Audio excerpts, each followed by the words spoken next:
सांगली, मिरज आणि कुपवाड महापालिकेच्या विकासाचं व्हिजन आपल्याकडे आहे. राज्याचा अर्थमंत्री असून महापालिकेला आपण निधी कमी पडू देणार नाही. प्रवेश केलेले हे नगरसेवक अनुभवी आहेत. नक्कीच महापालिकेवर राष्ट्रवादीची सत्ता आणायची आहे. जुन्या नव्यांचा समन्वय घालून आपल्याला पुढे जायचं आहे, असा विश्वास उपमुख्यमंत्री अजित पवार यांनी केला आहे. मिरजेत राष्ट्रवादी काँग्रेसचा पक्षप्रवेश सोहळा पार पडला. यावेळी ते बोलत होते. यावेळी आमदार इद्रिस नाईकवडी उपस्थित होते. माजी महापौर किशोर जामदार, मेनुद्दीन बागवान यांनी प्रवेश केला.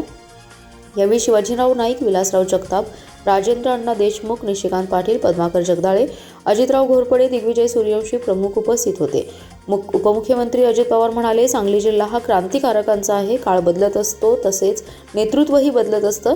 सांगली महत्त्वाची महापालिका आहे. या महापालिकेत 78 नगरसेवक निवडून येतात.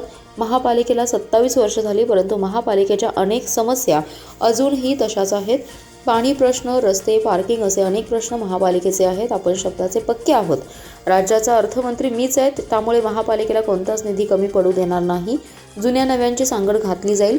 सर्वांचा मान सन्मान राखला जाईल, अशी ग्वाही उपमुख्यमंत्री अजित पवार यांनी दिली आहे. अजित पवार पुढे म्हणाले, पाणी योजना भक्कम केली जाईल. त्यासाठी AI तंत्रज्ञानाचा वापर केला जाईल.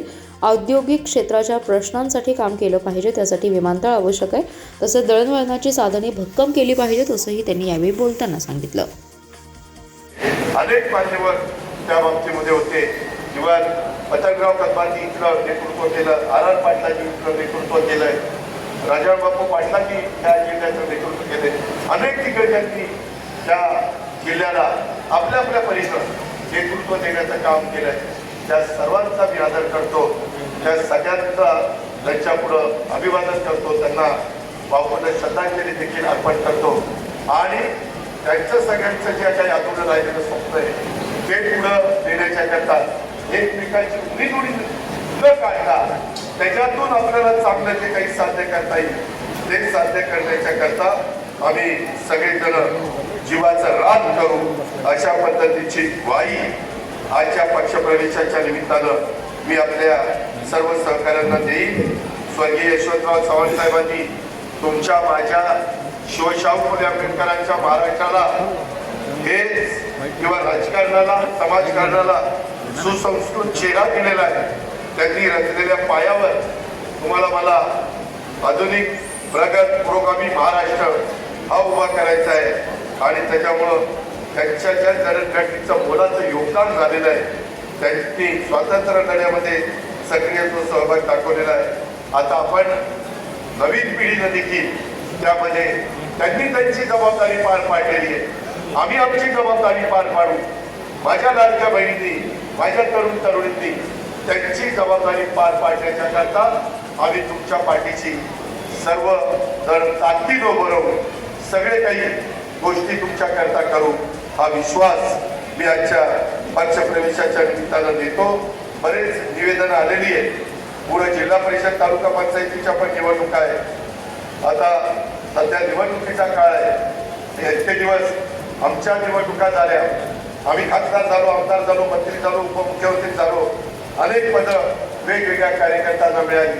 परंतु जो स्थानिक स्वराज्य संस्थांमध्ये काम करणारा कार्यकर्ता आहे, इथं शिवाजीराव नाईक बसले, ते देखील स्थानिक स्वराज्य संस्थेतच त्या सांगली जिल्ह्याच्या जिल्हा परिषदेचे अध्यक्षपद त्यांनी भूषवलं. त्या अनेक दिग्गजांनी तशा पद्धतीनं काम केलं. त्याच्यातच उद्याचा नेता तयार होतो, त्याच्यातच उद्याचा आमदार, खासदार, मंत्री, राज्यमंत्री तयार होतो. आणि त्याच्यामुळं ही एक तुम्हाला चांगल्या प्रकारची संधी आलेली आहे. मी पुन्हा सांगतो, सगळ्यांना तिकीट देऊन आम्ही लोकांना खुश करू शकत नाही, परंतु ज्यांचं इलेक्ट्रिक मेरिट त्या प्रभागामध्ये असेल त्याबद्दल मी या सगळ्या मान्यवरांची चर्चा केलेली आहे.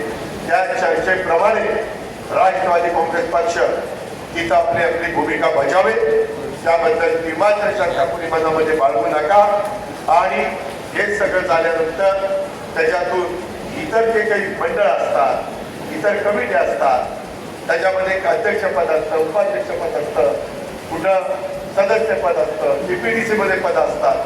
त्या वेगवेगळ्या पदावर तेवढ्याच तोडीच्या कार्यकर्त्याला जर थांबावं लागलं तर तिथं काही प्रमाणात माझ्या लाडक्या बहिणींना आणि इतर कार्यकर्त्यांना इथं पण सामावून घेण्याचं प्रयत्न आणि काम हे आमच्याकडनं होईल. त्याबद्दलची ग्वाही मी आपल्याला सगळ्यांना देतो. पुन्हा एकदा त्या सर्व मान्यवरांचं मी मनापासून स्वागत करतो.